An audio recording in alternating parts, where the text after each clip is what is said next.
The sun was setting over the ancient city, casting a golden glow on its centuries-old buildings. Tourists filled the streets, marveling at the beauty of the grand palace that stood tall against the horizon. Among them was Charles Whitmore, a man who had everything money could buy, but carried an air of arrogance wherever he went.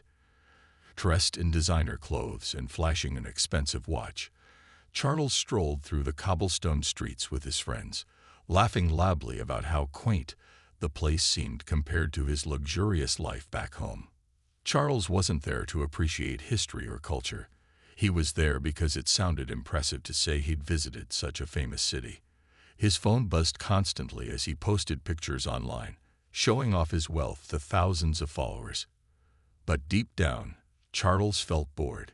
Everything around him, the old buildings, the quiet charm of the locals, felt dull to someone like him. He craved excitement, something outrageous enough to make this trip memorable. As they approached the palace gates, Charles noticed the royal guards standing perfectly still in their striking uniforms.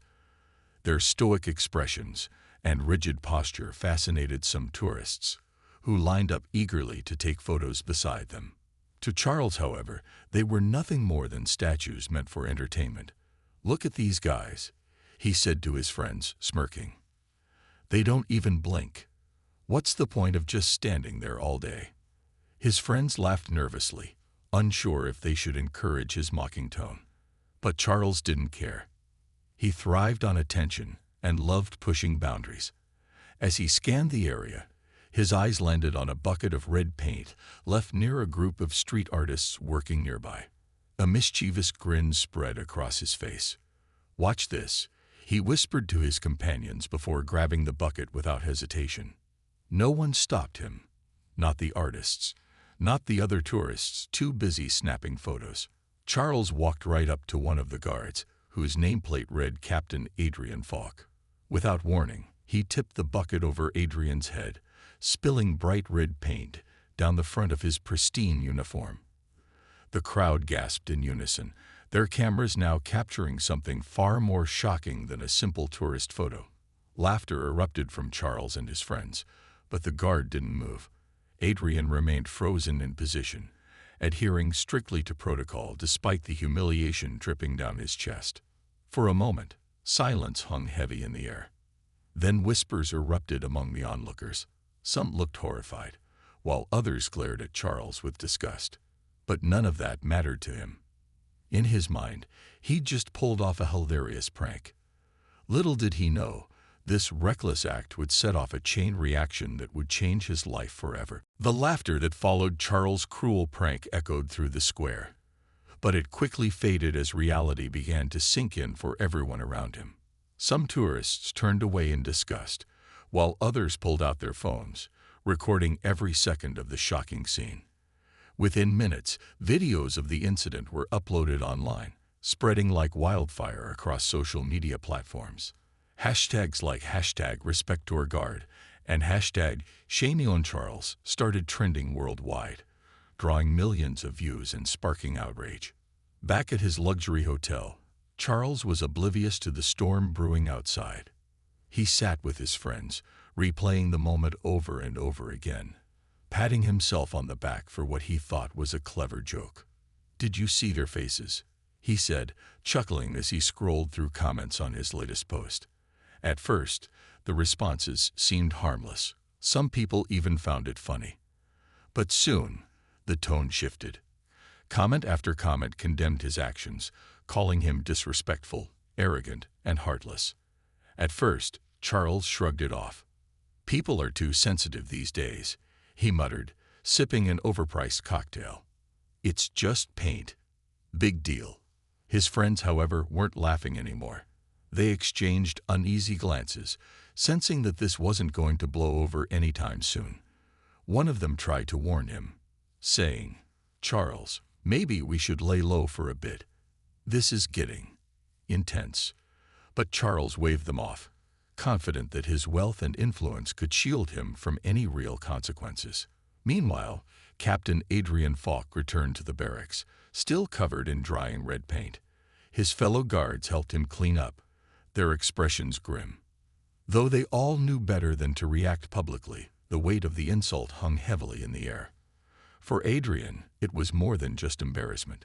It was a direct attack on everything he represented: honor, duty, and respect for tradition. As he changed into a fresh uniform, he couldn't shake the feeling of shame that lingered. It wasn't just about him. It was about the institution he served, something far greater than one man. By the next morning, news outlets had picked up the story, amplifying the public outcry. Headlines screamed phrases like "tourist humiliates national symbol" and "wealthy American shows disrespect to heritage." People from all corners of the globe expressed their anger, flooding Charles' social media accounts with hate messages. Sponsors who once clamored to work with him began pulling out, citing damage to their brand image. Even his own family called, urging him to issue an apology before things got worse. But Charles refused to budge. Sitting in his hotel suite, surrounded by empty champagne bottles and designer luggage, he convinced himself that the backlash would die down eventually. After all, hadn't similar controversies fizzled out in the past? What he didn't realize was that this time was different. This wasn't just about him. It was about the collective pride of an entire nation. And as the hours ticked by, the calls for justice grew louder, setting the stage for a reckoning Charles never saw coming. The days that followed felt like a whirlwind for Charles, though not the kind he was used to enjoying. At first, he tried to brush off the growing criticism as overreaction, but reality began closing in faster than he anticipated. News of his prank had reached every corner of the globe, and what started as scattered outrage soon turned into a full-blown international scandal. Social media users dissected every detail of the incident, sharing clips of Charles laughing while dumping paint on Captain Adrian Falk. Memes mocking him spread like wildfire, turning him into a symbol of arrogance and disrespect. Back home, the fallout hit hard. Companies that once paid top dollar to associate with his name scrambled to distance themselves. Luxury brands canceled endorsement deals, and business partners cut ties, fearing guilt by association. Even his own employees grew uneasy, whispering about how their boss's actions were tarnishing the company's reputation. For someone who thrived on being admired, Charles found himself drowning in isolation. Friends who had laughed alongside him during the prank now avoided his calls, unwilling to be dragged into the controversy. Meanwhile, the country where the incident occurred wasn't letting it slide. Authorities took swift action, issuing an international warrant for Charles' arrest. The charges weren't just limited to vandalism. They included offenses against national dignity, which carried significant penalties. When Charles heard about the warrant, panic set in for the first time. He had always assumed his money could fix anything. But this was different. No amount of wealth or influence seemed capable of stopping the legal machinery grinding toward him. Desperate to escape the storm, Charles fled back to the United States, hoping distance would offer some protection. But there was no refuge waiting for him. Reporters camped outside his mansion, shoving microphones in his face whenever he dared to step outside. Protesters gathered near his property, holding signs that read "Respect culture" and "Justice for our guards." The constant attention made it impossible for him to live normally. Sleepless nights became the norm as he lay awake, replaying the incident in his mind and wondering how everything had spiraled so far out of control. Even his family couldn't shield him from the consequences. His parents, usually supportive of his antics, sat him down for a serious talk. "Charles," his father said sternly, "you've crossed a line this time. This isn't just about you. It's about respecting other people and their traditions." His mother added tearfully, "Do you even understand the pain you've caused? You've ruined lives, including your own." As extradition proceedings gained momentum, Charles realized the gravity of his situation. For the first time in his privileged life, he faced the prospect of losing everything: his freedom, his fortune, and the superficial world he built around himself. The weight of public anger pressed down on him relentlessly, leaving him trapped in a nightmare of his own making. Yet despite the chaos surrounding him, Charles still clung to denial. Deep down, He struggled to grasp why everyone was making such a big deal out of his simple joke. Little did he know, the hardest lessons were yet to come. The courtroom was packed to the brim on the day of Charles Whitmore's trial. Reporters jostled for seats, cameras clicked incessantly, and murmurs filled the air as people waited anxiously for the proceedings to begin. For many, this wasn't just a legal case. It was a chance to see justice served for an act that had insulted an entire nation. Charles sat at the defendant's table, his usual bravado replaced by nervous fidgeting. Dressed in an expensive suit that now felt suffocating, he glanced around the room, avoiding eye contact with anyone. When Captain Adrian Falk took the stand, the atmosphere shifted. The tall, composed guard commanded respect simply by walking into the room. As he swore to tell the truth, every pair of eyes locked onto him, eager to hear his side of the story. Adrian spoke calmly but firmly, recounting the events of that fateful day. He described how he had stood motionless, adhering to protocol even as red paint dripped down his uniform, staining not just his clothes but also his pride. His voice wavered slightly when he talked about the emotional toll, the shame, the anger, and the sense of betrayal he felt knowing someone could so casually mock something he held sacred. "I didn't move because it's my duty to remain steadfast," Adrian explained, his tone measured yet powerful. "But inside, I was hurt, not just for me, but for everyone who believes in what we stand for. We are symbols of our history, our values, and our unity as a people. That day, those values were disrespected." As Adrian spoke, Charles shifted uncomfortably in his seat. For the first time, he began to grasp the human impact of his actions. Up until now, he'd seen the guards as faceless figures, part of the scenery meant to entertain tourists like him. But hearing Adrian's words forced him to confront the reality. These were real people with feelings, responsibilities, and a deep connection to their country's heritage. The weight of his arrogance pressed heavily on his chest. The prosecution presented video evidence, showing Charles laughing and boasting after the prank. Gasps rippled through the courtroom as the footage played, highlighting his lack of remorse in the moment. The defense tried to argue that it was all a harmless joke, a misunderstanding blown out of proportion. But the judge, along with the public watching via live broadcasts, seemed unmoved. It was clear that excuses wouldn't be enough to undo the damage. For Charles, the trial became a mirror reflecting back everything he had refused to acknowledge about himself: his entitlement, his disregard for others, and his inability to understand boundaries. Each witness called to testify painted a clearer picture of the ripple effect his actions had caused, from the humiliation felt by Adrian and his fellow guards to the outrage among citizens worldwide. Even Charles' own lawyer looked uneasy, knowing the uphill battle they faced. By the end of the day, Charles was visibly shaken. Gone was the cocky millionaire who thought rules didn't apply to him. In his place sat a man beginning to realize the enormity of his mistake.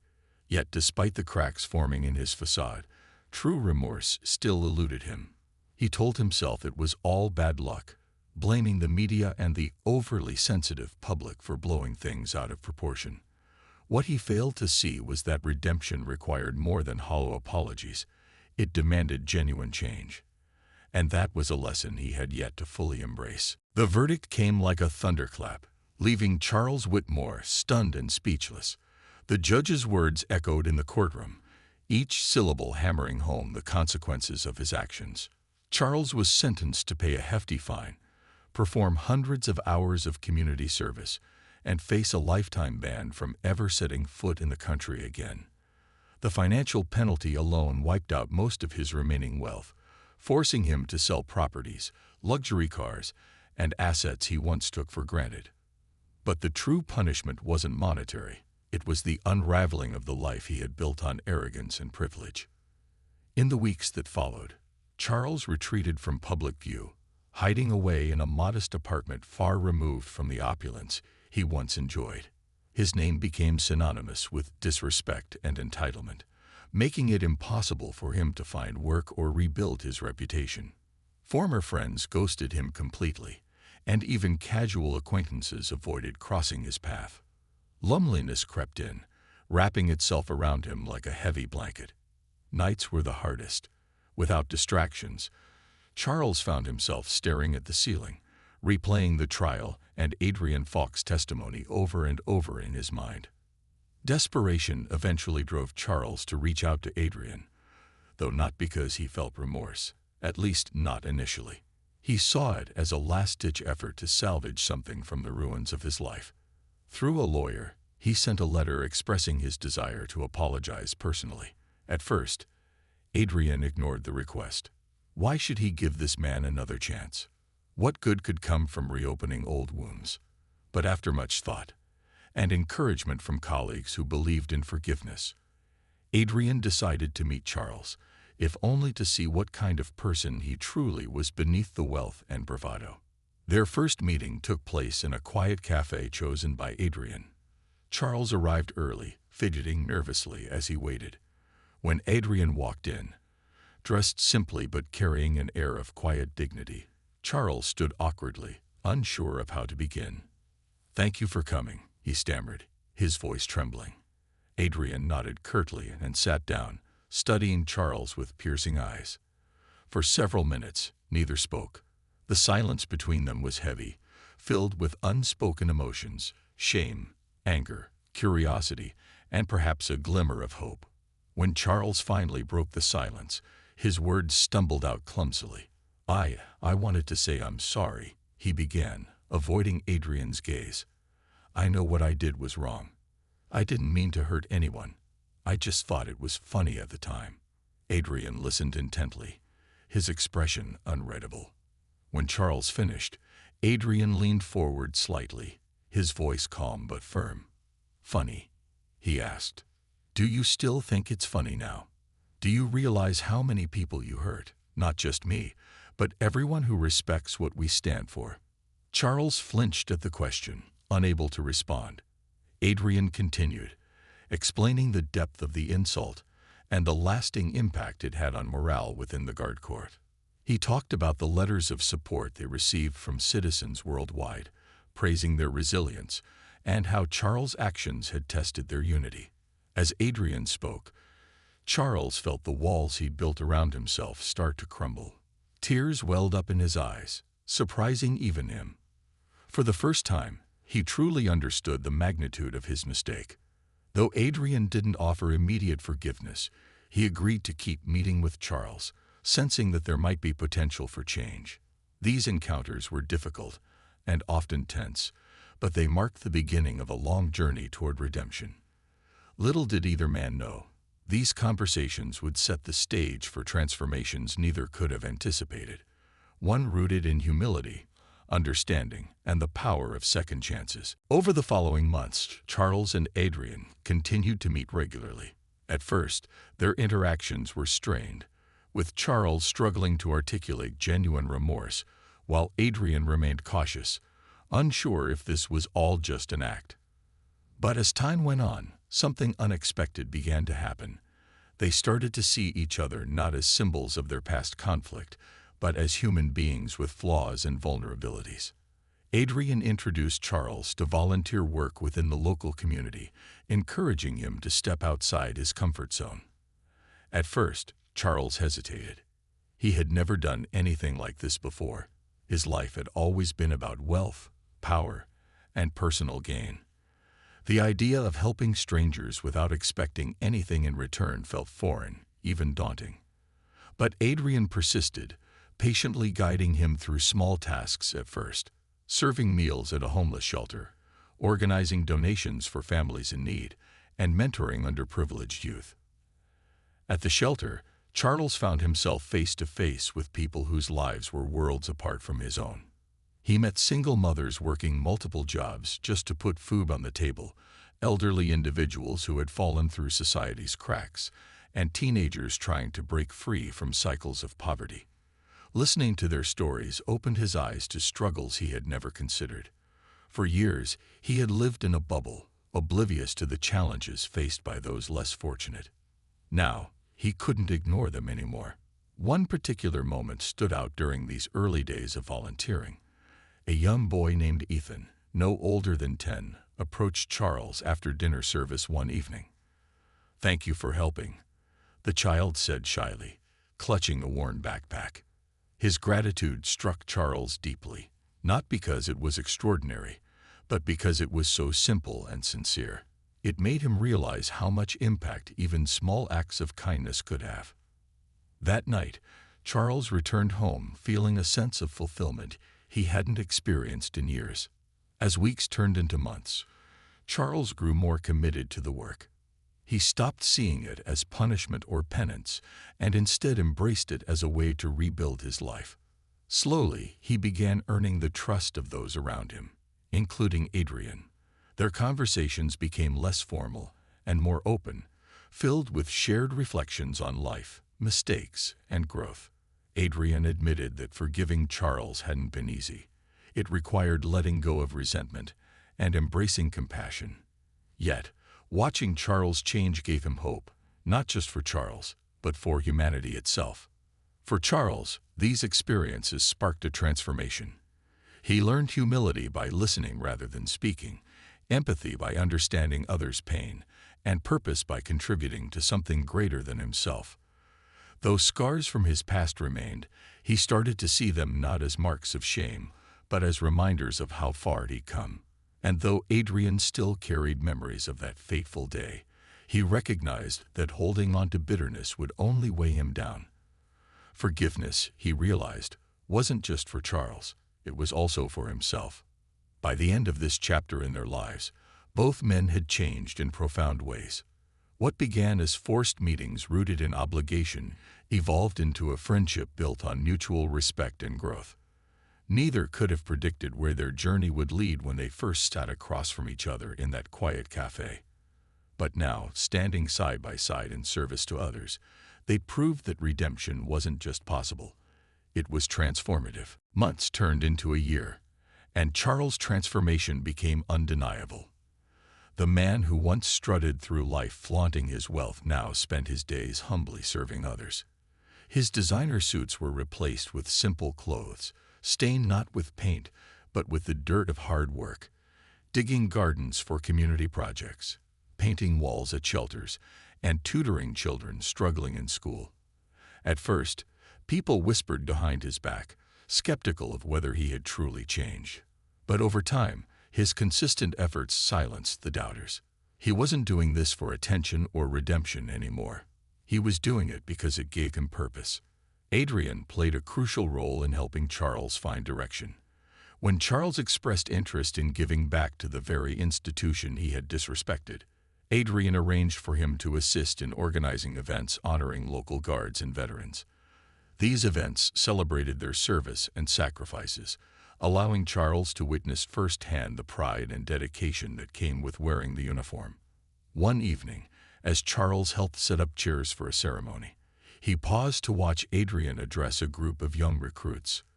Listening to Adrian speak about honor, duty, and resilience moved Charles deeply. For the first time, he understood why the guards stood so tall and why his prank had cut so deep.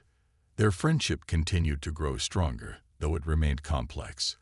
Adrian still carried moments of doubt, wondering if Charles' change was permanent or just a phase. Yet he couldn't deny the sincerity in Charles' actions. Once, during a quiet moment after an event, Adrian admitted, "I never thought I'd trust you again. But seeing how hard you've worked, it makes me believe people can change." Charles nodded silently, gratitude swelling in his chest. It wasn't easy earning Adrian's trust, but every step forward felt like proof that he was on the right path. One day, Adrian approached Charles with an unexpected invitation. "There's a special ceremony next month to honor the Royal Guards. I want you to attend, not as someone seeking forgiveness, but as someone who's earned the right to be there." Charles was stunned. The idea of stepping foot near the palace again filled him with anxiety. Would the guards accept him? Would the public? Despite his fears, he accepted the invitation, knowing it was another chance to prove himself, not to others, but to himself. In preparation for the event, Charles poured his energy into ensuring everything would run smoothly. He volunteered tirelessly, coordinating logistics, arranging decorations, and even rehearsing speeches alongside Adrian. As the day of the ceremony arrived, nerves gripped him tightly. Walking toward the palace gates felt surreal, almost dreamlike. This was the same place where his life had unraveled. But now, it symbolized something entirely different: growth, accountability, and second chances. The ceremony itself was breathtaking. Rows of guards stood proudly in their immaculate uniforms, their presence commanding respect. Families and citizens gathered to applaud their service, creating an atmosphere of unity and pride. When Adrian stepped forward to deliver a speech, he surprised everyone by acknowledging Charles. "Today, we celebrate not only those who protect our values, but also those who learn from their mistakes," he said, glancing at Charles. "Redemption is possible when we choose to grow and contribute.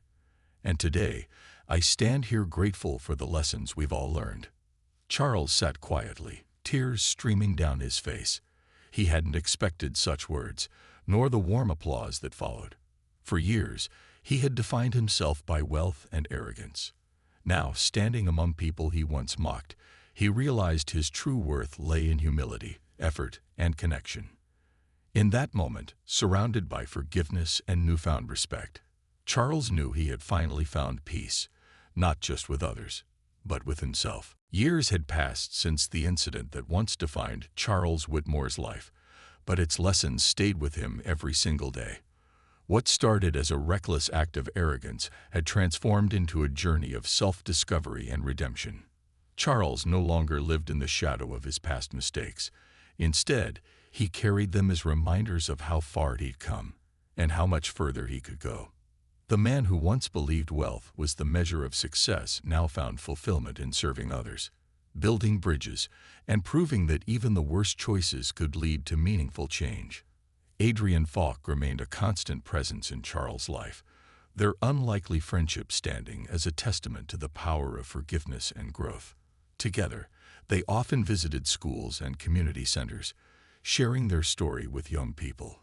Adrian spoke about resilience, pride, and the importance of respecting traditions, while Charles opened up about his downfall and eventual transformation. "I used to think I was untouchable," Charles would say, his voice steady yet humble. "But I learned the hard way that actions have consequences, and so does redemption. If I can change, anyone can." The public, too, began to see Charles in a new light. Once vilified as the arrogant tourist who disrespected a national symbol, he was now respected for his dedication to giving back. People marveled at how someone who had fallen so low could rise again, not through wealth or fame, but through genuine effort and compassion. His name became associated not with shame, but with second chances and the courage to rebuild. For Adrian, the experience taught him the value of empathy over anger. Forgiving Charles hadn't been easy, but it had brought unexpected rewards: a deeper understanding of human nature, a renewed sense of purpose, and a friendship he cherished more than he'd ever imagined. He often reflected on how different things might have been if he had chosen bitterness instead of compassion. "Holding on to hate only weighs you down," he told Charles one evening during a quiet walk. "Letting go freed both of us." As the years went by, Charles continued his work in the community, eventually starting a foundation aimed at helping marginalized groups gain access to education and resources. It was something he never dreamed of doing in his old life, but now it felt like his true calling. Meanwhile, Adrian rose through the ranks of the Royal Guard, becoming a leader admired not just for his discipline, but for his heart. Their paths, though different, remained intertwined, a living reminder that even the most broken relationships could heal with time and effort. On the anniversary of the ceremony where Charles first stepped back into the palace grounds, the two men met at the same spot where everything had changed. Standing beneath the golden glow of the setting sun, they shared a moment of quiet reflection. "Do you ever wonder what would have happened if that day never occurred?" Charles asked softly. Adrian smiled, shaking his head. "It did happen, for a reason. And look where we are now." In the end, Their story wasn't just about one man's fall and rise, or another's journey toward forgiveness. It was about the enduring truth that everyone makes mistakes, but everyone also has the potential to learn, grow, and transform. As Charles and Adrian parted ways that evening, they walked forward with gratitude for each other, for the lessons they'd learned, and for the belief that redemption is always within reach, no matter how far you've fallen.